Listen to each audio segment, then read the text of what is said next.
de Nicaragua, gente que no vende patria, buenos días. Hoy es viernes 23 de abril de 2021 con Luis Enrique Guerrero y con Carlos José Hurtado cuando son las 6 de la mañana con 30 minutos. Sin Fronteras, la revista con William Griggs Vivado en la primerísima 91.7 y 105.3 FM. 6:34. Muchas gracias a Iván Alí Valenzuela Blandón, que desde Estelí nos trajo en un CD una entrevista, no sé si difundida alguna vez o poco difundida, con nada más y nada menos que el jefe militar, uno de los jefes militares más importantes que tuvo la insurrección popular sandinista, el general, el comandante Francisco Rivera Quintero, el Zorro. Pero lástima,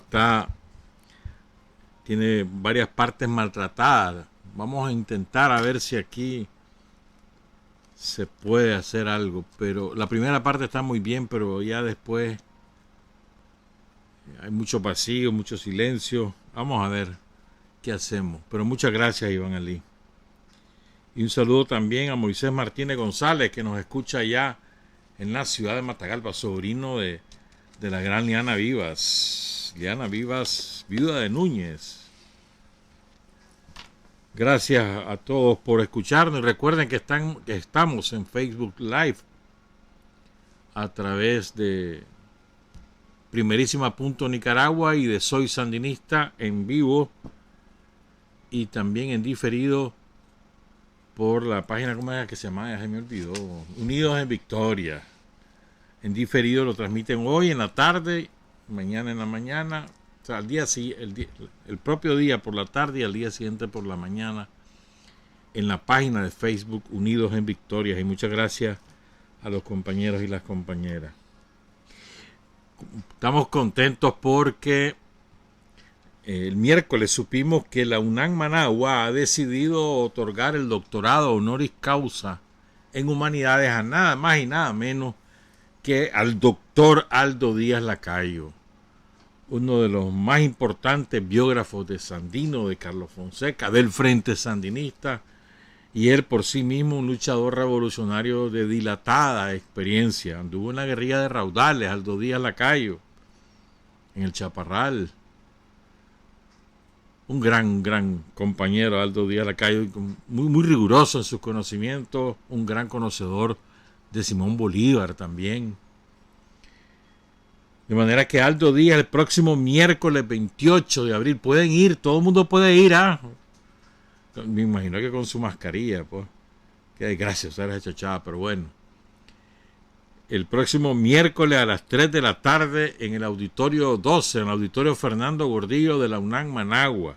Seguramente el doctor Aldo Antonio Díaz Lacayo nos va a ofrecer una conferencia magistral. Quién sabe sobre qué aspecto será. Pero una gran decisión de la UNAM Managua darle el doctorado honoris causa al doctor Díaz Lacayo. De verdad que sí. En vida, compañero, en vida. Está entero todavía, Aldo. El año pasado la pasó de a palitos, pero se supo recuperar. Tiene un gran deseo de vivir y tiene a la Teté a su lado. Saludo a Teté también. Bueno. Vamos a hablar de cosas diferentes hoy. El otro día, ¿cuándo fue? Un día, no me acuerdo qué día, el viernes creo que fue. El viernes fue, era lo de, hasta se me olvidó de la palabra. ¿Cómo fue la palabra? La de paniaguados. ¿Te acordás? El viernes fue. Es que entonces me encontré con otra palabra. Yo no la conocía. ¿Para qué? En el Perú y en Bolivia la utilizan mucho. No es nueva, es una palabra que tiene como 5 siglos, con el significado de ahora, pero realmente es un nombre italiano. Entonces les va a divertir la palabra y el significado. La palabra es cacaceno, todo junto. Cacaceno. Viene de un libro, de un par de italianos. Ya les voy a contar la historia. Pero ¿saben qué significa Cacaceno? Después les voy a dar los sinónimos. Significa persona despreciable, necia. En Bolivia y en Perú lo utilizan como sinónimo de necio y de estúpido.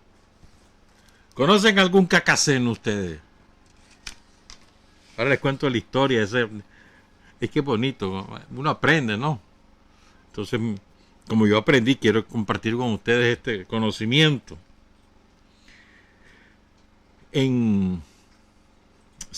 Esta palabra es un nombre italiano que aparece en un libro de 3 cuentos que se hicieron muy populares allá por el año 1620. Fíjate bien, hace ya que 400 años, imagínate vos, de 400 años para acá viene esta palabra, pero se hicieron súper populares, porque además se trasladaron al teatro. Entonces el teatro era lo más popular de la época, no era el cine, ni la radio, ni la lectura, era el teatro. Entonces los cuentos se hicieron en teatro popular, que además con sus variantes son divertidos y utilizan la lógica, la filosofía popular. Esa es la gran virtud de esos libros. Entonces el libro original se llama,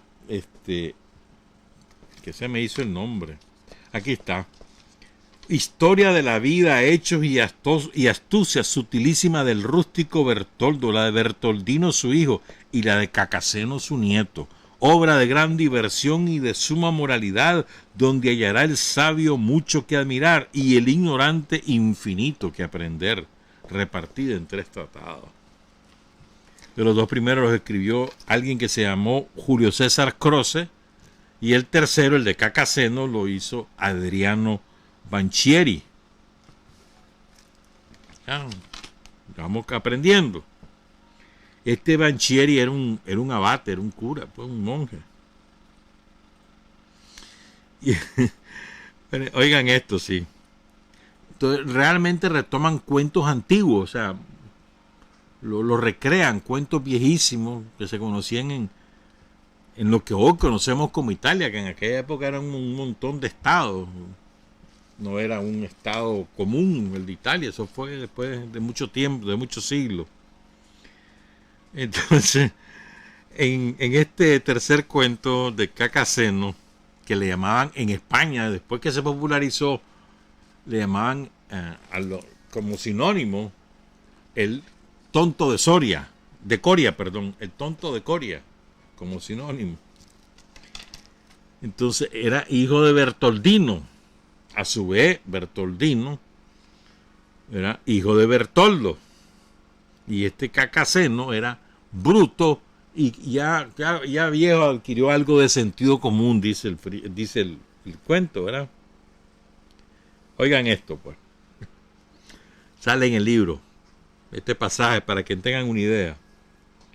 Herminio estuvo observando los movimientos que hacía. Herminio era un tipo que trabajaba con la corte del rey de aquella época.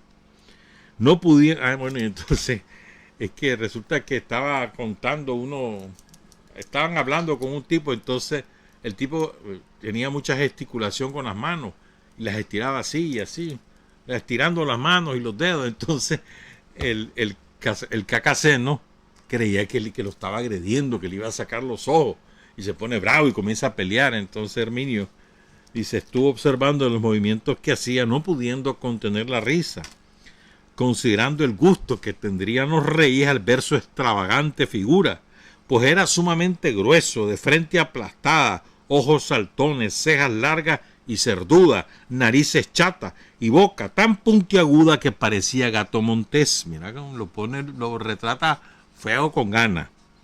Llegada la hora de comer, todos se lavaron las manos y se sentaron a la mesa. Y aquí dejo a la consideración del curioso lector lo que sufriría, conteniendo la risa, el pobre Herminio por no disgustar a aquella buena gente. Pero con la mira de llevarse acá, mira qué maldito era, se iba a llevar al hombre a la corte para que se sirviera de bufón, qué sé yo, man. Con la mira de llevarse a Cacaceno a la corte, les dijo a los comensales, Habéis de saber que comprando unas cabritas en la plaza, la otra mañana el proveedor de palacio a uno de esta serranía que discurro le conoceréis estuvo contando cómo os tratabais, dando noticia de Cacaceno, lo cual ya llegó a oídos del rey, quien me ha mandado venir para que lo lleve a su presencia, pues anhela verle, y tienen obligación por respeto y agradecimiento de manifestarle vuestra buena voluntad y fiel afecto. O sea, tienen obligación de mandar al Cacaceno a la corte. Y entonces aquí viene lo divertido. ¿Cómo se entiende? No, señor, no puede ser, porque mi hijo es tan simple y bruto que si se va a la corte seguro le va a suceder algún trabajo, le van a hacer algo. Definido como simple y bruto. Oigan los sinónimos: despreciable, necio, indigno, detestable, aborrecible, repulsivo, repugnante, abyecto, ruin, rastrero, desdeñable, vil e infame. ¿A quién se les ocurre denominar como Cacaceno? Se escribe así como suena, Cacaceno, como caca, seno, pero todo junto. Cacachicha podría decir, pues, pero Cacaceno es el nombre. Y lo pueden encontrar en el diccionario de la Real Academia Española. No es un invento mío, pues.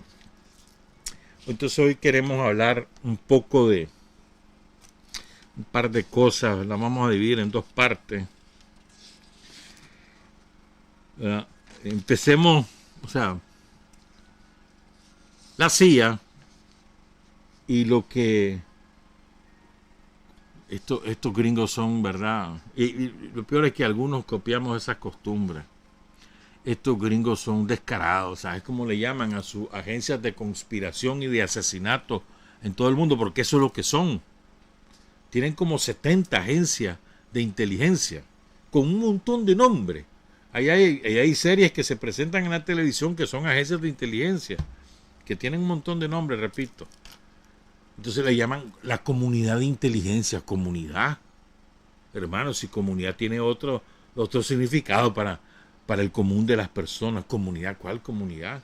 El grupo de agencias de inteligencia. Entonces, encabezados por la CIA, prepara un informe, a finales de cada año le prepara un informe a sus patrones, pero ahí lanza las perspectivas, supuestamente las perspectivas con las cuales ellos ven que se va a desarrollar el mundo en el siguiente año, supuestamente, porque realmente lo que hace es enunciar por dónde van a ir los trabajos de las agencias de inteligencia de Estados Unidos en todo el mundo para defender los intereses del imperialismo o para atacar los intereses de los pueblos. Eso es lo que realmente. No es que prevé, sino que dice, esto es lo que voy a hacer, pero lo dice de una manera encubierta. Como que si fueran pronósticos. Solo imagínate, pues. En 2019, la CIA predijo, o sea, tenía bolita de, ¿cómo se llama? La bolita de vidrio. Predijo en el informe de 2019 la pandemia. ¿Le creemos entonces a estos piches? Que tenían la bolita de vidrio y predecía que en el año 2020 íbamos a tener la pandemia. Creemos que eso fue un pronóstico. ¿Verdad que es medio absurdo? ¿De dónde pueden sacar un pronóstico semejante? Decime, ¿qué elementos científicos pueden tener para que soporten ese pronóstico? Ninguno. Pero era un anticipo de lo que iban a hacer. ¿Verdad? Pero bueno, y de todo lo que ha pasado, todo lo que significa hablar de la pandemia, mano, que tiene mucha tela que cortar. Entonces estos tipos, pues, hicieron su informe, le llaman informe de evaluación anual de amenazas. Mira qué pretenciosos que son. ¿Verdad? Entonces lo hacen entre todos los agentes de inteligencia yanqui, que son un atajo de criminales, mano, pero sin asco. ¿Has visto vos la serie de películas Bourne, Identidad Bourne? Seguramente la han visto ustedes con Matt Damon. Bueno, ese tipo de gente es lo que hace la CIA, ese es el tipo de operaciones que hace la CIA, andar matando gente por todos lados. Y eso no es invento, hermano, eso está registrado, esto está documentado por ellos mismos. Quieren tener pruebas, lean por ejemplo los libros de Philip Agee, aquel famoso agente de la CIA que desertó, vivió en Cuba y murió, estuvo casado con Claribel Alegría, murió hace bastante ya, pero tiene unos libros fabulosos, ahí te revela cómo funciona la CIA. Vean lo que pasó con Patricio Lumumba allá en África, entre otras barbaridades, lo que pasó con Omar Torrijos, lo que pasó con Jacobo Arben en Guatemala, los 700 y pico de intentos de asesinato contra Fidel y contra Raúl en Cuba, la operación contra allá en Irán para impedir la revolución democrática de los años 50 y que instaló a la monarquía del Shah. Todo eso está documentado, que la CIA lo propició. Entonces, esta chochada que le ponen, informe de evaluación de amenaza, es mentira. Lo que están diciendo, mira, esto es lo que vamos a hacer para fregar al mundo entero. ¿Verdad? Entonces, por ejemplo, no me voy a poner a leer todo lo que dice, pues. Habla del Medio Oriente, habla de China, habla de Rusia, todo lo que estamos viendo ahorita, todo lo que están haciendo. Hay un famoso refrán que lo cita un teólogo venezolano que es pastor, vive en Costa Rica, que se llama José Amesti. Dice: si quieres matar a tu perro, dile a todo el mundo que tiene rabia. ¿Quieres matar a alguien? Decirle a todo el mundo que es mala gente, para que todo el mundo crea que está bueno que lo hayan matado. Y tirarle eso a la política, y eso es lo que hacen los yanquis. Entonces, ahí se habla, te decía, lo de Rusia, lo de China, y a ustedes están viendo la muy delicada situación que hay alrededor de Ucrania. Ya no solo es Medio Oriente, ahora están en Ucrania, el movimiento de tropas de la OTAN, el movimiento de tropas de Rusia. Ya Rusia retiró sus tropas, pero ahí hay una situación sumamente complicada. Luego tienen ustedes la situación dificilísima que siempre ha habido desde hace muchísimos años entre India y Pakistán, pero eso tiene una diferencia sustancial. Los dos países tienen la bomba atómica, y si esa guerra escala, nos llamábamos, ¿oíste? Los de la India son gobernados ahora por un presidente ultraderechista que es aliado de Estados Unidos, y están jochando los gringos para que haya ese enfrentamiento. Su objetivo no es destruir Pakistán, no, su objetivo es China, porque China tiene frontera con ambos. Entonces es para acercar a China y para tratar de llevarle la guerra a China y frenar su desarrollo. Pues todas esas cosas las dice ese documento, ¿verdad? Y por supuesto hablan de nosotros. ¿Cómo no van a hablar de nosotros? ¿Ah? Somos un país así, chiquitito. Solo somos 6 millones y algo más. Somos como un barrio de China o de la India. Imagínate vos, China que tiene 1400 y la India ya lo superó, la India, China. Y nosotros 6 millones. Sí, apenas tenemos 130.000 kilómetros cuadrados. Somos así, mira. Somos amenazas, así de los gringos. Amenaza. No tenemos petróleo, no tenemos armas atómicas, no tenemos una fuerza aérea capaz de llegar hasta Estados Unidos. Nada, así. Jamás hemos agredido a nadie, nunca hemos agredido a nadie. Bueno, los sandinistas, jamás. Pero somos la amenaza. Entonces vienen estos malditos de los yanquis, lo que dicen. Dicen que, dicen que es pronóstico. No, lo que están es advirtiendo lo que van a hacer en Nicaragua y Honduras. Y Honduras, nos ponen a los dos a la par. Como habrá polarización, dice la agencia yankee, aumentarán las denuncias de fraude y de violencia. Eso dicen. Se agravarán las preocupaciones de la ciudadanía por el crimen. Ustedes han visto que hay una línea de trabajo que cada vez es más fuerte entre los sicarios. Todos los sicarios contratados por la embajada norteamericana que tienen páginas de Facebook, cuentas de Twitter, páginas web, canales de YouTube, todas esas cuentas de sicarios ven que cada vez está más fuerte esa tendencia para evidenciar que supuestamente en Nicaragua el crimen está fuera de control y tenemos los índices, uno de los índices más bajos de América Latina y el más bajo de Centroamérica, el índice de delincuencia. Y todo es para crear una sensación de zozobra y minar la autoridad moral de la Policía Nacional. Entonces dicen ellos, se agravarán las preocupaciones de la ciudadanía por el crimen, por las tasas elevadas de delitos y la corrupción oficial generalizada. ¿Verdad? Entonces lo mismo, ustedes ven, todos los días hay algo sobre eso.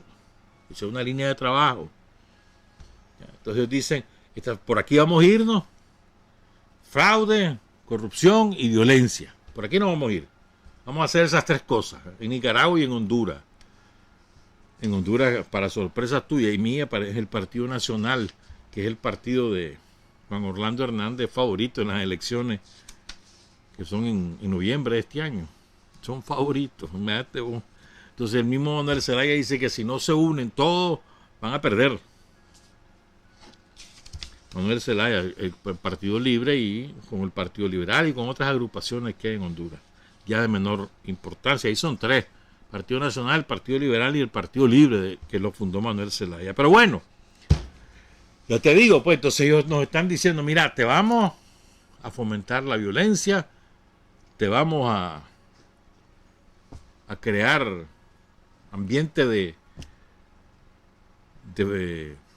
corrupción, de que hay una corrupción generalizada, y te vamos a montar toda la estrategia para decir que ganaste las elecciones por fraude.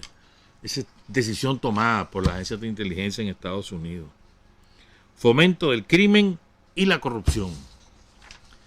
Entonces, vas a ver, hermano, los delincuentes contratados para delinquir, gente que la van a usar para asaltar, para esto, para lo otro. Ahí vas a ver. ¿Ah?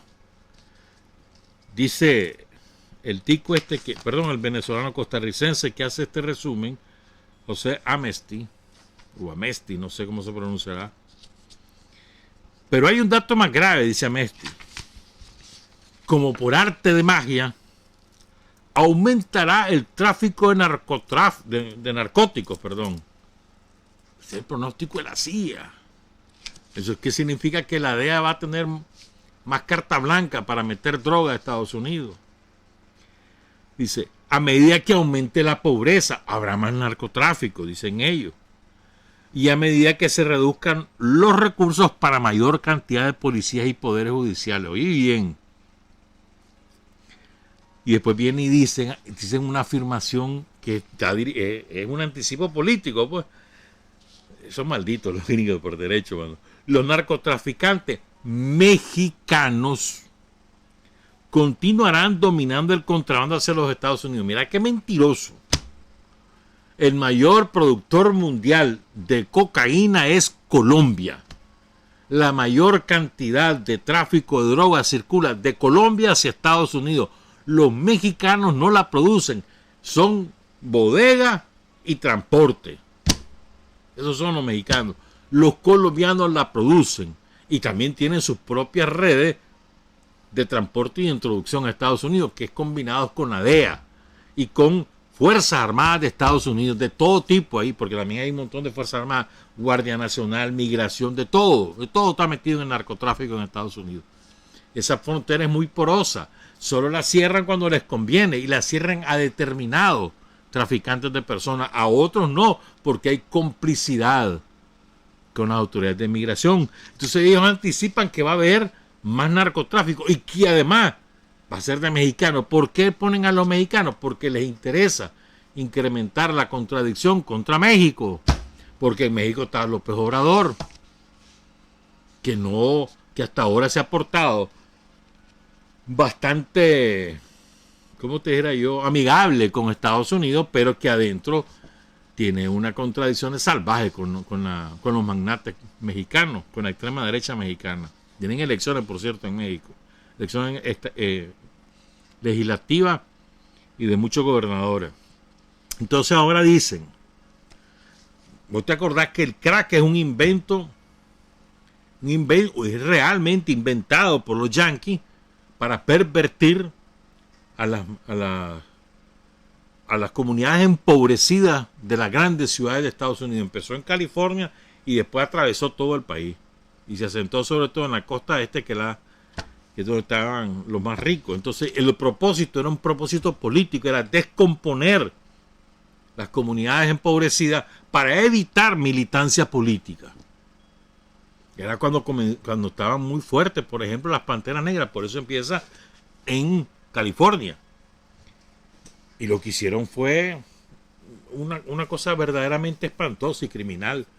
O sea, el consumo de crack lo hicieron masivo, se ganaron un montón de plata, así le compraron armas a la contra, se enriquecieron montones de gente, ¿verdad? Y el resultado para las comunidades negras, latinas, asiáticas, incluso comunidades de los pueblos originarios allí que sobreviven en Estados Unidos, lo que hizo fue destruir a la juventud. Los convirtió en piltrafas humanas. Muchísimos muertos, muchísimos crímenes, horribles lo que ha ocurrido con la droga. Entonces, en los últimos años ha crecido el consumo de pastillas, ¿verdad? Ustedes saben de eso. Y ahora anticipan una nueva droga. Serán malditos estos gringos. Una droga que se llama el fentanilo, utilizando precursores químicos que los traen de Asia. Para que tengan una idea, el fentanilo es 50 veces más potente que la heroína. Y decían que la heroína era la más fuerte. No, hermano, el fentanilo es 50 veces más poderoso que la heroína. Para que tengan una idea, la morfina se supone que es lo mejor para el dolor, ¿verdad? Ya cuando un médico recurre a la morfina, hermano, y eso lo sé por experiencia propia, es porque ya el dolor es insoportable y es lo máximo que se puede hacer. Y le aplican la morfina a veces cada 6 horas y a veces cuando el dolor es insoportable es cada 2 horas y la morfina es carísima. ¿Sí o no? Los que han tenido pacientes en su familia que han padecido cáncer u otras enfermedades que producen dolores parecidos saben de qué estoy hablando. Entonces, la morfina es lo más fuerte para calmar el dolor. Pues bueno, el fentanilo es 100 veces más poderoso que la morfina. Entonces, dicen las agencias de inteligencia que eso es lo que va a predominar. O sea, ellos dicen, vamos a producir esto masivamente y lo vamos a llevar a todos lados. ¿Ya? Es familia de los opiáceos. Las estadísticas en Estados Unidos dicen que mueren más personas por el consumo abusivo de opiáceos. ¿Cómo es que se llama la pastilla esta famosa, hombre? Que la venden en la farmacia en Estados Unidos. No me acuerdo ahorita. Voy a llegar a la farmacia y dame tal y te la dan. Y la dependencia de esa pastilla es brutal y es un opiáceo. Entonces, mueren más personas por consumo abusivo de opiáceos que por armas de fuego. Es la droga de moda, dice la CIA, y la droga del futuro. ¿Verdad que maldito? Así que cuando vas a hablar ahí del fentanilo, la CIA. Bueno, la CIA para agrupar a todos estos delincuentes que dicen ellos que son agentes de inteligencia. ¿Estamos claros? Sí, mano, porque también aquí viene Venezuela. ¿Cómo no le van a echar la culpa a los propios venezolanos? ¿Ah? Sí, hombre. Venezuela es otra amenaza. Cuba amenaza. No es amenaza a Colombia. No. No es amenaza. El poder es tan maligno como Bolsonaro en Brasil y sus socios militares no son amenazas. Ahí tiene en sus espaldas Bolsonaro la destrucción de la Amazonía y la muerte de centenares de miles de brasileños a causa del COVID. Sigo. Entonces dice que, bueno, Rusia va a ampliar su influencia en Venezuela y Cuba, China también. Entonces, Chivas, mano, tenemos que pertrecharnos contra estos dos. Dice el venezolano costarricense que escribió este artículo, José Amesti. El informe de la CIA de este año 2021 termina diciendo la misma perorata utilizada desde el inicio del informe, que el mayor desafío de este año será el impacto de la pandemia COVID-19, que tendrá efectos en los países que dependen de la remesa, por ejemplo nosotros, o El Salvador, o Guatemala, o Honduras, incluso hasta México. El turismo o las exportaciones de petróleo, los que dependen de remesas, turismo o exportaciones de petróleo, va a tener mayor impacto la pandemia. Y no es que minimicemos, dice Amesti, los efectos y problemas que causa la pandemia como tal, solo que el artículo está referido a utilizar la pandemia, oigan esto, para continuar su escalada guerrerista contra los países más vulnerables, y que la alternativa, dice la CIA, es buscar alivio en los préstamos de los organismos mundiales financieros, o sea, endeudarse el negocio de los banqueros, hermano. Así estamos, de desgraciados. Eso es lo que dice la CIA. Pongan cuidado. Después no digan que no estamos advertidos. Ya son las 7:05. Después les tengo algo diferente. Y vamos a hablar de nosotros un poquito. Son las 7:05. Hay hombres que luchan un día y son buenos. Hay hombres que luchan un año y son mejores. Pero hay hombres que luchan toda la vida. Esos son los imprescindibles. 9 minutos. El otro día me topé, esas casualidades de la vida, con una canción. Espérame, antes de eso. Mira, vos sabías que la mayor parte, no todos, pero la mayor parte de la enfermera, de los médicos, de las médicas y de los enfermeros que andan vacunando en todos los municipios del país, vos sabías que la mayor parte no son, andan en esa brigada no de un día para otro, sino que llevan semanas en eso. ¿Vos sabías eso? O sea, que se van como auténticas brigadas, pues, o sea, se van de misión y regresan a su casa quién sabe cuándo. Te lo digo porque la doctora Violeta Díaz me mandó anoche una foto de ella con una compañera ya mayor, ahí en el parque, creo que es el Parque Central de Huaco. Y me dice, fíjate que me encontré con esta señora, ella es de Managua, dice, se vino de Managua porque sabía que hoy venía aquí la brigada para ver a su hija, que es enfermera. Y ella, la enfermera, tiene 3 semanas de no verla. 3 semanas de andar en la brigada. ¿Ya? De verdad que son ejemplares, mano. Y tenemos que ser agradecidos con todos ellos y todas ellas que han andado en esa labor durante tanto rato. Bueno, el otro día te contaba que me topé por casualidad con una canción que yo tenía muchísimos años de no oír. No sé cuánto tiempo.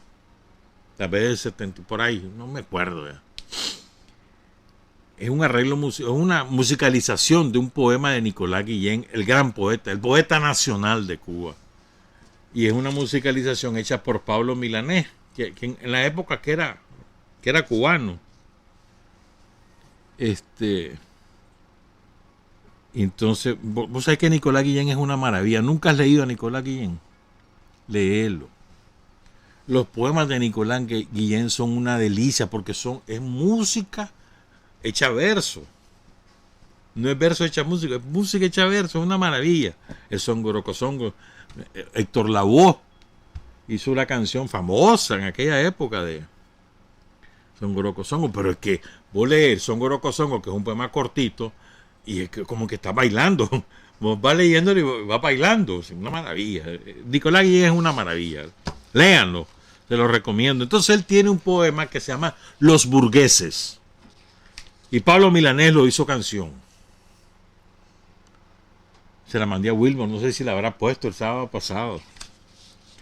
Quiero leérselo para ilustrar lo que quiero decir después de esto.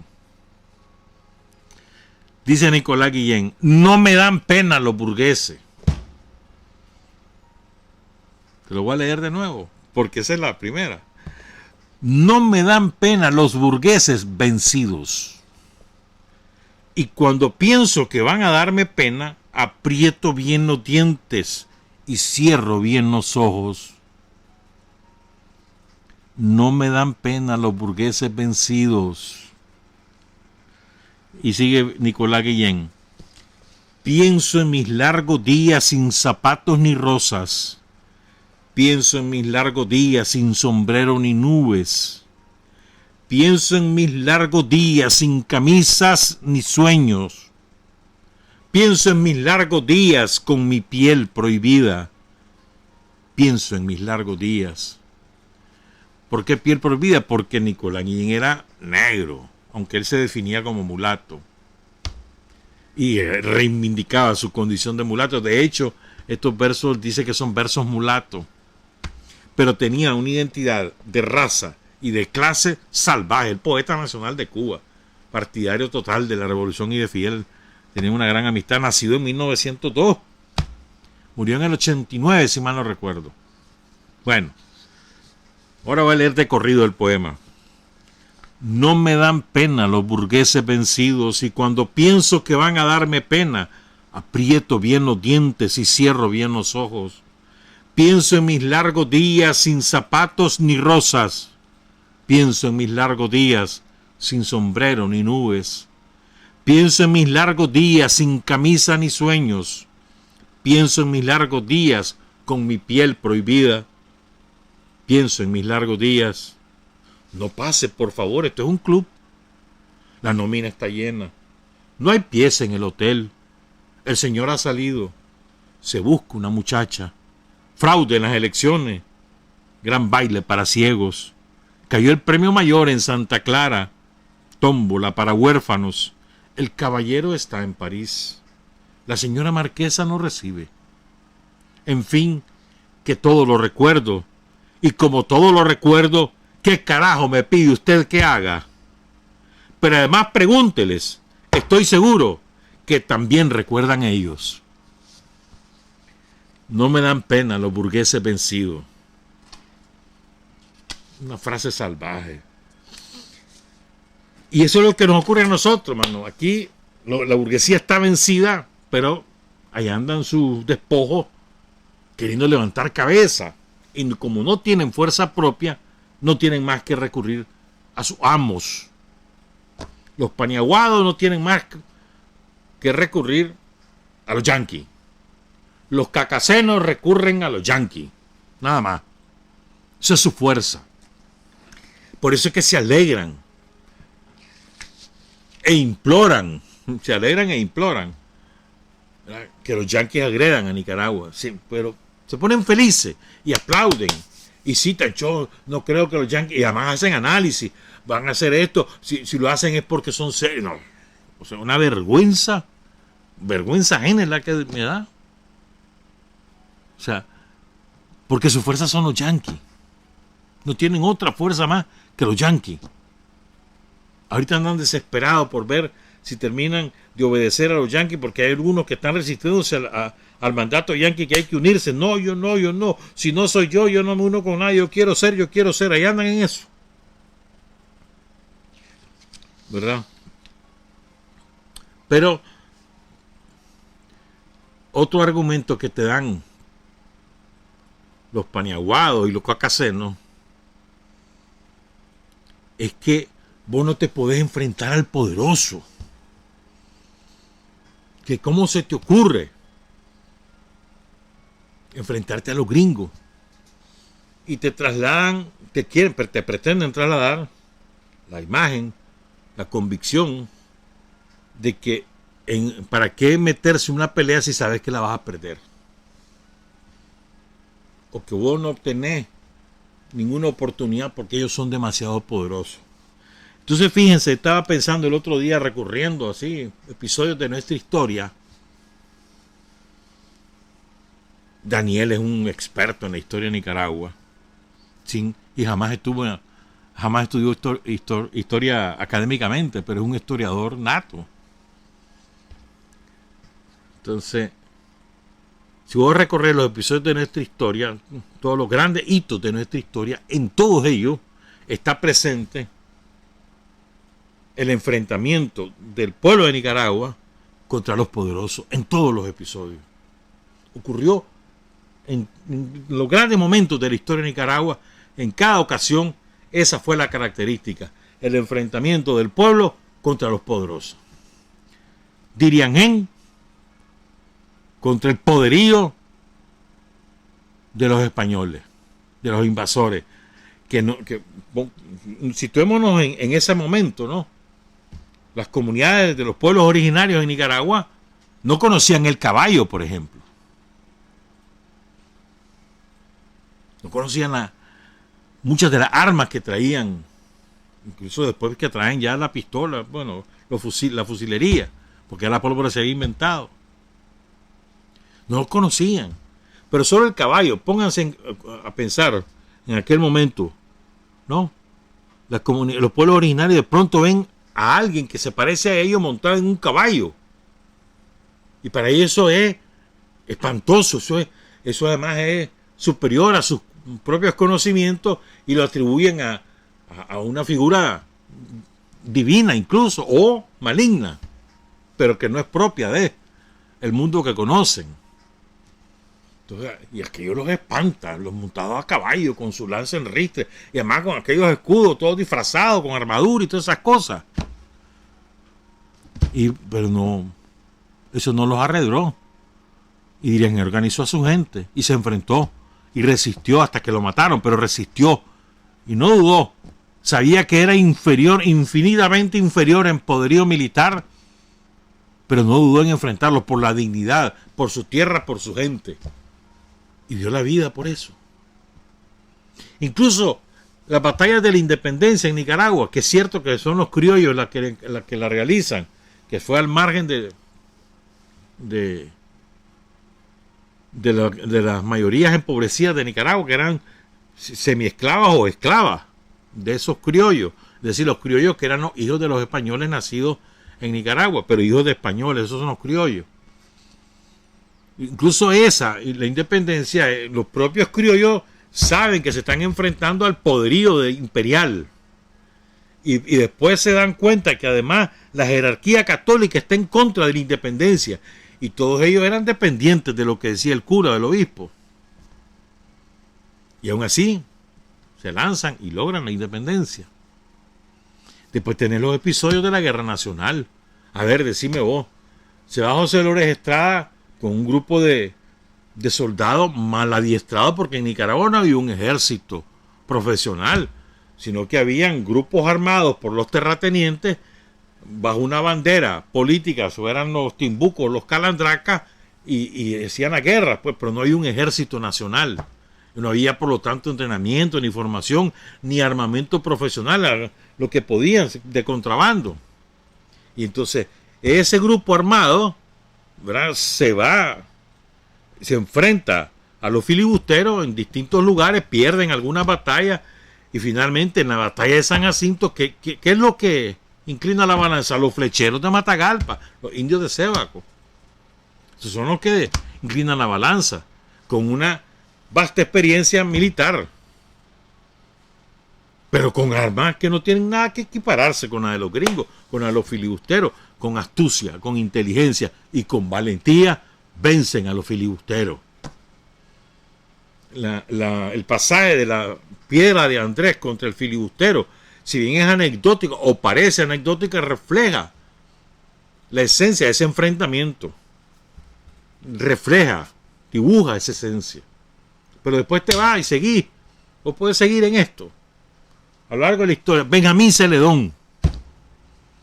Benjamín Celedón se lanza contra los yanquis a sabiendas que él no tiene una gran cantidad de hombres armados, y a sabiendas que los yanquis tienen mejores armas y mayor cantidad de individuos. A sabiendas, él sabe que es inferior, Pero él dice el nombre, y eso está escrito, no estamos inventando. Lean el testamento de Benjamín Celón, la carta a su esposa. Léanlo, y ahí lo dice. Entonces, él sabe que va a morir en el combate, pero no se deja vencer, no se rinde, rechaza la rendición y se va al combate. O sea, a sabiendas, voy a decir ahora, pero si de todas maneras lo mataron. Sí, pero lo mataron y no se rindió. O sea, la dignidad de no rendirse, su herencia a sus hijos, y a sus hijos en el sentido de su sangre y en el sentido de la patria, es la dignidad, el no dejarse vencer por los yanquis, por el imperio. O sea, qué clase de firmeza de principio la que tiene este hombre, que no era empobrecido, era un hombre clase media, había sido juez y demás, y estaba muy bien vinculado con Zelaya, etcétera. Pues había tenido experiencia militar y victorias militares en la guerra contra Honduras y contra El Salvador. O sea, no era un improvisado, no, era un militar de carrera.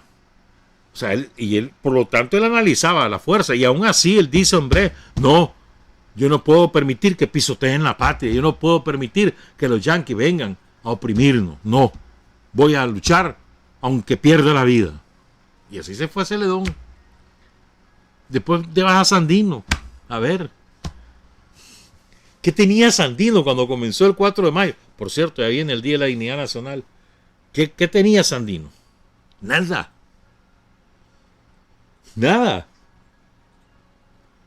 Porque había la gran parte del ejército liberal había sido cautivado por Moncada cuando le dicen, ve, te vamos a comprar las armas que andés. Creo que eran $10 por fusil. Y ahí, eso era un montón de plata.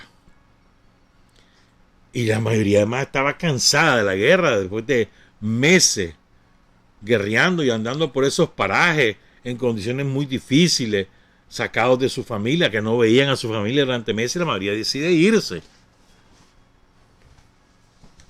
Entonces Sandino lo convoca. ¿Cuántos van con él? 29. Si eso no es cuento, ahí está la carta fundacional del Ejército Defensor de la Soberanía Nacional con 29 hombres. Se va a Sandino.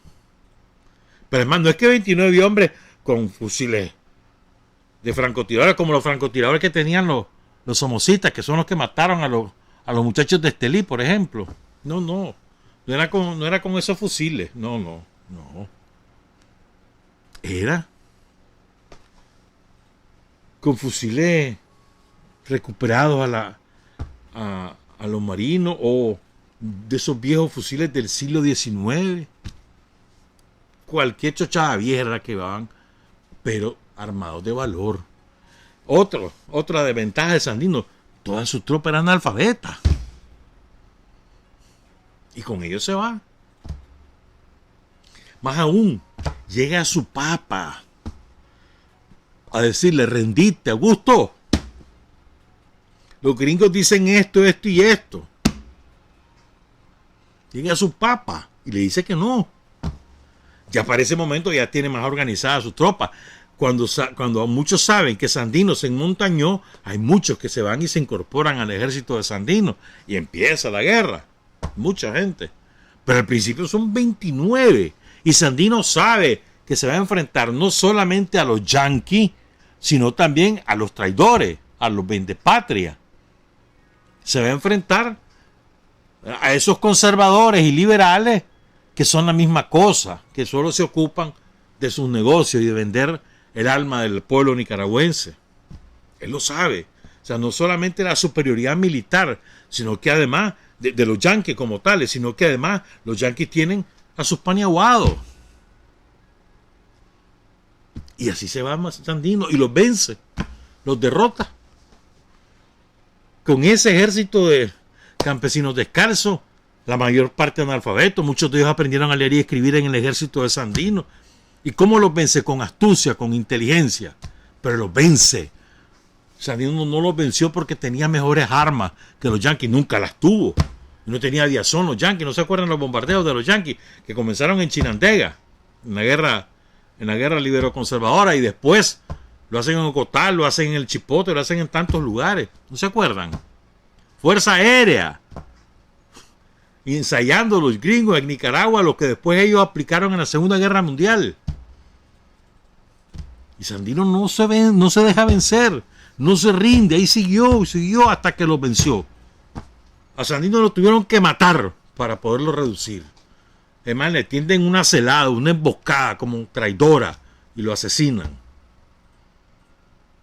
Pero Sandino en una inferioridad infinita se lanza al combate con principios sólidos, con convicción, y aplica la astucia, la inteligencia para vencer a los yanquis.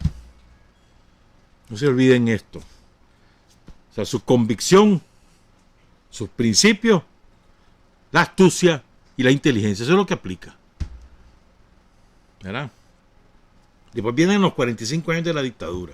Pero es que ahí hay montones de intentos, compañeros y compañeras, de nicaragüenses que saben que se están enfrentando a la peor dictadura de Centroamérica, a la mejor armada, a la más sanguinaria y a la de mayor respaldo yanqui. Lo saben y se enfrentan. Y no hay un ejemplo, hay montones de ejemplos. Desde la rebelión de los estudiantes en 1944, si mal no recuerdo, aquí en Managua, aquí estaba la universidad y por eso la cierran, por la rebelión de los estudiantes universitarios contra la reelección de Somoza y la reforma de la Constitución. Entonces, Somoza no la pudo controlar, cerró la universidad y la mandó a León para dejar de tener problemas. Por eso es que León tuvo la universidad, solo en León había universidad durante muchos años, muchísimos años, más de 20 años. Hasta que aquí viene Somoza y funda la UCA. Somoza, con uno de sus parientes, le regala a los jesuitas un terreno a León Palé para que haga una universidad y Somoza la permite porque está bajo control. Pero bueno, los chavalos de la época, muchos de ellos después los cooptó Somoza y los hizo somocistas, como Orlando Montenegro, Julio Cardoso, etcétera. Pues, pero bueno, esa rebelión fue famosa. Pero después hubo un intento que, ¿no se acuerdan de Pedro Altamirano? ¿Cómo lo matan a Pedro Altamirano? Lo tuvieron que matar. 3 años pasó guerreando hasta que lo matan con un traidor que los asesina. A él, a sus hijos, a su esposa. En el campamento que tenían ahí por el lado de Chontales.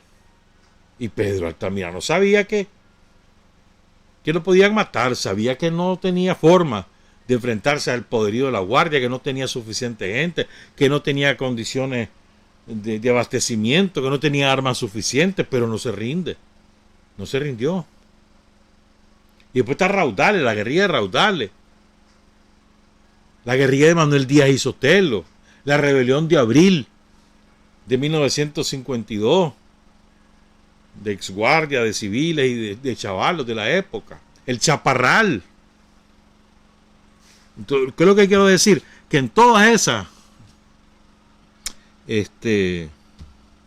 todos esos episodios históricos, los que se meten en eso saben que su enemigo es superior en fuerza, pero no en convicciones ni en ideas. Cuando Carlos Fonseca se mete al Chaparral, él sabe, bueno, que van a tener ayuda de Cuba, pero que él sabe que van en inferioridad numérica. Y después se hace el desastre de la dirección militar y sabe, ya hemos contado eso, y sale herido Carlos Fonseca, y Carlos Fonseca no se rinde, herido gravemente. Carlos Fonseca sobrevive de milagro, pero era una herida en un pulmón, pasó horas agonizando, era para que hubiera muerto, y el hombre sobrevive, y después, junto con los chavalos de la época, fundan el frente, y ellos saben que es un periodo largo lo que van a iniciar, lo dicen claramente, que no es una guerra de un día para otro, que no es que van de un mes para el otro van a derrocar a Somoza, saben que es un largo periodo, en infinita inferioridad de fuerza, pero vamos a luchar, y se meten a la lucha, y caen montones de compañeros en el trayecto, y no se rinden. Ahí tenés a Silvio Mayorga allá en Pancasán, junto con tantos compañeros caídos allá en Pancasán, o en Bocay, los compañeros caídos en Bocay como Jorge Navarro o Julio Buitrago, o los desde el 66, Casimiro Sotelo,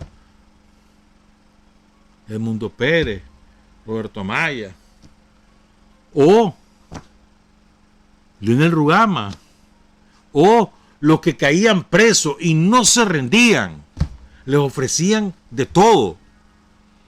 A los compañeros que caían presos les ofrecían de todo, becas, reales, empleo, casa, lo que quisieran, y no se rendían. Además, las torturas a las que eran sometidos, los tormentos que sufrían durante días y noches enteras, y no se rendían. Jacinto Suárez, por ejemplo, Daniel, Lenín, Manuel Rivas, y después eso en la primera camada, Leopoldo Rivas, y tantos otros compañeros. Y luego en la segunda camada de presos, René Núñez, jamás se rindió. René Núñez termina muriendo a consecuencia de las torturas. Jamás se rindió. Tomás, paradigma de la resistencia a las torturas de Somoza. Y no se rindieron. Lo que quiero decir es, ¿qué es lo que nos impulsa a nosotros? La convicción, la solidez moral. En eso somos superiores a cualquier otra fuerza política en Nicaragua. Y nuestra convicción nace del compromiso con la gente, porque nos conocemos, nos sabemos instrumentos de la gente. Pretendemos ser sus intérpretes, los intérpretes de los más sentidos, intereses y aspiraciones del pueblo nicaragüense. Somos su instrumento. Y estamos armados de esa convicción moral. Eso es lo que nos hace superiores. Eso es lo que nos puede hacer invencibles. La fortaleza moral, la convicción. Esa forja de ese temple de acero que a lo largo de 60 años ha logrado producir dirigentes de la talla, no solo nuestros fundadores, sino Daniel, el Zorro, y tantísimos otros compañeros y compañeras caídos a lo largo de todos estos años. Arlen Siu, Claudia Chamorro, Luis Amanda Espinosa, Enrique Lorente, Julio Buitrago. Y es que una playa de Carlos Agüero, René Tejada. ¿Ah? Entonces, todos ellos podían perfectamente decir, hombre, ya me cansé, ya me voy.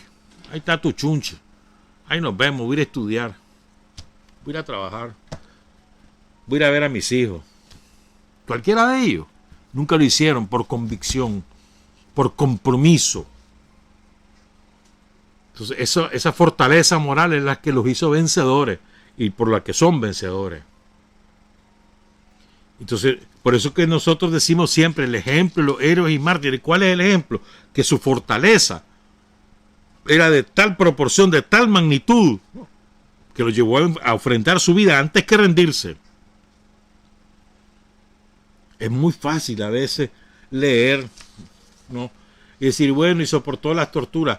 Hermanito, por Dios, soportó las torturas. A ver, ¿de qué estamos hablando?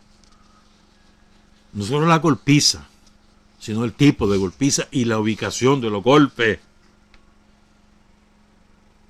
Destrucción de los genitales, por ejemplo. Que te quiebran todas las costillas y aquel dolor que no puedes ni respirar. Que te penetra, que te hiere los pulmones. Arrancarte las uñas. A ver, si a vos te duele con un uñero, con un yerno que andas con dolor, te arrancan las uñas. O aquellos compañeros que le arrancaron la piel, quedaron vivos, y le echaron sal y le echaron vinagre para que sufrieran más dolor. Y no se rindieron.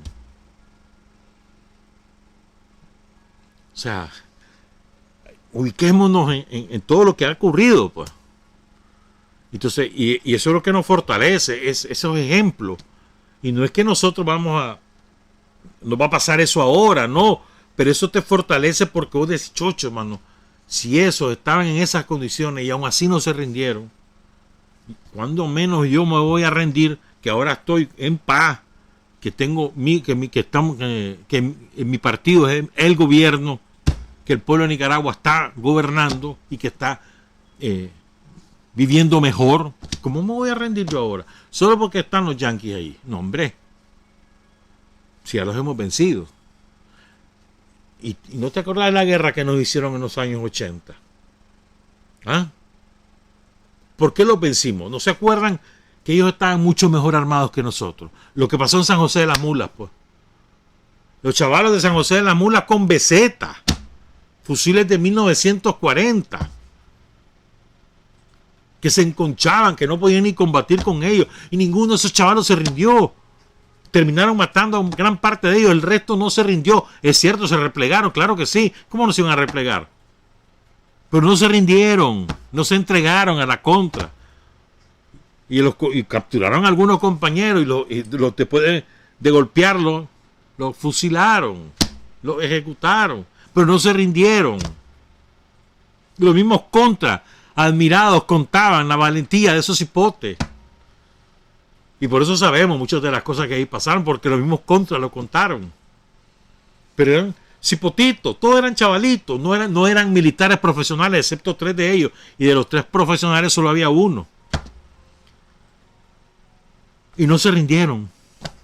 Estaban ahí por compromiso con la gente y gritaban sus consignas y cantaban las canciones revolucionarias. No se rindieron. Ese es el espíritu que nos anima.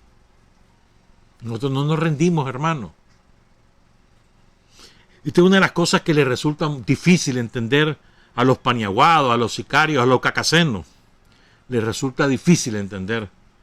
Entonces ellos siempre asocian que somos sandinistas porque nos dan 200 pesos, porque tenés un empleo, porque te dieron una casa. Son estúpidos. Si esto es un asunto de convicción. Es cierto, hay algunos que no, pero esos no son sandinistas en el sentido estricto de la palabra, son oportunistas, pero eso es lo de menos importancia. El conglomerado, el grueso de los sandinistas, son gente por convicción.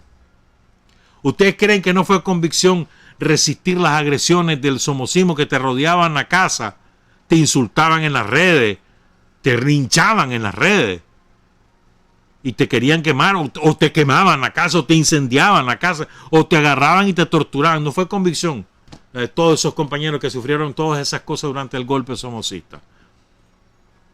Los compañeros en León, los compañeros en Ceiba, en Matagalpa, en Masaya, en Estelí, aquí en Managua. ¿Ustedes creen que no fue por convicción? Se podían haber rendido. También me acuerdo aquella muchacha, no sé si te acordás, aquí en Managua, en un barrio, aquí en uno de los barrios orientales, iban los contras recorriendo el barrio. Y una muchacha fue salud, y se salió, mano. Me acuerdo que se sale a su casa, ¿qué? Soy sandinista, ¿y qué? Aquí de los espero. Y con huevo, hermano. Con ovario, en su caso. Eso. ¿Qué la animaba a ella? Que le va a pagar 200 pesos. Eso es loco. La convicción. La moral. Los principios. La fortaleza moral. Esa es nuestra principal fortaleza. Nosotros no somos fuertes por las cosas que hemos hecho como gobierno. No. No somos fuertes porque tenemos 60 años de historia. No. No somos fuertes por la historia de Nicaragua. No. Somos fuertes por los principios que nos inspiran, por los valores que hemos adoptado, por la convicción, por el compromiso. Por eso es que uno se mete a esto. Si ser sandinista no es obligación, es una voluntad. Y si te metes a sandinista, sabes a qué te metes. Y hay que estudiar y demás. Pero lo que quiero insistir, es que ese espíritu de rebeldía, de no someterse al poderoso, el que ha cultivado la idiosincrasia, la manera de ser, la cultura nicaragüense. Ese espíritu de siempre, el espíritu libertario, de siempre defender tus ideas y tu libertad, y que no te rendí por muy poderoso que sea el enemigo. Yo les decía, les citaba el caso de San José de las Mulas, pero es que te puedo citar muchos otros casos. Si los gringos estaban detrás de la contra, y todos los compañeros que guerrearon en los 80 te cuentan, nosotros andábamos hechos mierda, que no sé cuánto, con aquella ayuda y no sé qué, ¿verdad? Y la contra venía con uniformes nuevecitos, con unos fusiles salvajes, con un montón de municiones, con botas resistentes. ¿Y los nuestros cómo andaban? Todo ese chavalero de la época, que hoy son todos los viejos que algunos desprecian, todo ese vejestorio de ahora, que eran los chavalos de la época, ¿cómo se sostenían? Porque que era por el salario que le pagaba el ejército, que era una nada. ¿Cómo se sostenían? Por convicción. El operativo Danto, ¿cómo se hizo? Es cierto, fue una operación militar, pero que el chavalero que se metió a eso iba simplemente porque le pagaban un salario. No, hermanito, estás equivocado. Tenían moral. Y así se metieron. Y así fueron y vencieron. Todo lo ocurrido en los años 80, eso no es simplemente porque te mandaban, no. Todo un montón de caídos que hubo en los 80, no fue solamente porque los mandaban, también murieron por convicción. Todo el montón de chavalos que se metieron al servicio militar de manera voluntaria, las chavalas de la época, muchas chavalas, me acuerdo, aquí contamos la brigada que se hizo de muchachas voluntarias que se metieron al servicio militar de manera voluntaria y se formó una brigada ahí en la Fuerza Aérea. Pero como ellas también en los departamentos, en Corinto, por ejemplo, había una brigada, un batallón de muchachas, por ejemplo, pues. ¿Por qué lo hacían? Por convicción. Porque creían en el pueblo de Nicaragua. Porque creen en el pueblo de Nicaragua. Y porque no se rinden ante los poderosos, ante los yanquis. Ese mismo espíritu es el que ahora nos anima. Vamos a otro enfrentamiento, esta vez electoral, y vamos a ganarlo con ese espíritu, deponiendo intereses personales, mezquindades, que se ando bravo por esto, que se ando resentido. Eso no es lo importante aquí es que el pueblo vive mejor, que el pueblo tiene oportunidad ahora, como nunca la había tenido, de construir su futuro y ser feliz por sí mismo, que tiene un gobierno que lo respalde en esa búsqueda, que le garantiza sus derechos básicos y que le ofrece condiciones para progresar por sí mismo. Tienes eso. Y además, con independencia, con autonomía, sin pelearse con nadie. Nosotros no nos peleamos con nadie. Se pelean con nosotros, que es otra cosa. Nosotros no nos hemos peleado con los ticos son los que se pelean con nosotros. Agarran luchas ajenas. Sudan calentura ajena. Nosotros no nos hemos peleado con los colombianos se pelean con nosotros, los gringos se pelean con nosotros, los europeos se pelean con nosotros, pero nosotros no nos peleamos con nadie. Bueno, nosotros que no nos peleamos con nadie en estas condiciones, que no somos peleantines con los de afuera, pero que defendemos lo que somos. Y además creamos condiciones para que la gente viva mejor, que viva feliz. Entonces es por eso que nosotros ahora nos metemos a la lucha electoral y vamos a ganar el 7 de noviembre. Deponiendo todo tipo de resquemores, resentimientos personales. Mira que fulanito me hizo, no sé qué, no sé cuánto. Olvídate eso. Vamos a defender el poder del pueblo, que para eso te metiste a esto. El chavalero va a ir a defender que ahora tiene carreras técnicas y universitarias gratuitas y variadas. Eso es lo que va a ir a defender el cipotero. Y tiene la posibilidad de tener su propio futuro. Nos falta avanzar, claro, hermano. Sí, hombre. Crear empleo, sí, hombre. Esa es una tarea pendiente. Después de lo que nos hicieron en el 2018, que perdimos más de 100,000 plazas, no, hombre, nos queda caña que moler. Pero eso no lo hacemos llorando. Eso no lo vamos a lograr rindiéndonos. Ni diciendo a los gringos, pues gringos, pues venir a ayudar. No. No hay forma, porque los gringos, una vez que te dominan, te pegan la patada, ya sabes a dónde. Para lanzarte ya sabes a dónde.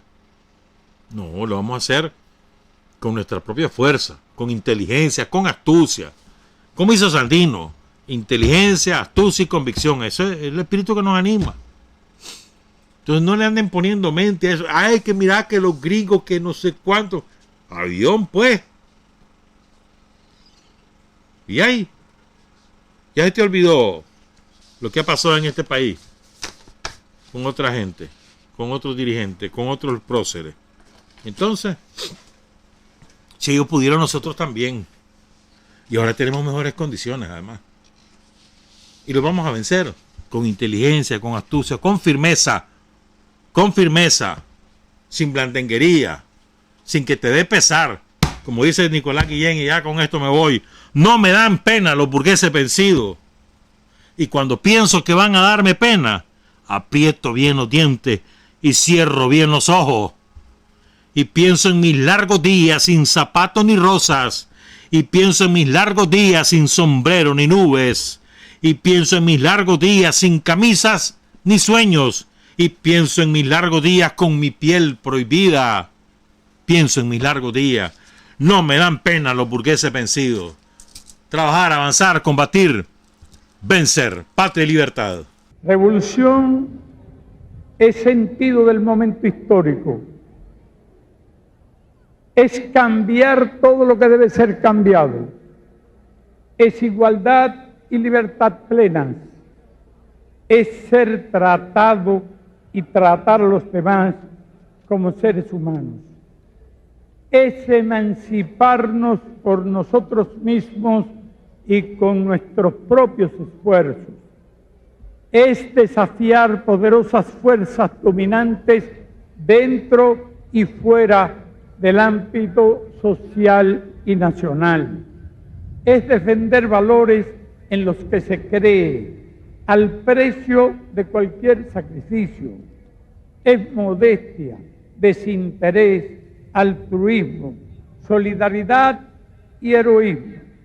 Es no mentir jamás ni violar principios éticos.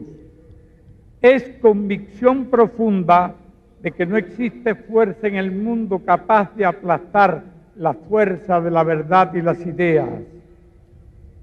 Revolución es unidad, es independencia, es luchar por nuestro sueño de justicia para Cuba y para el mundo, que es la base de nuestro patriotismo, nuestro socialismo y nuestro internacionalismo.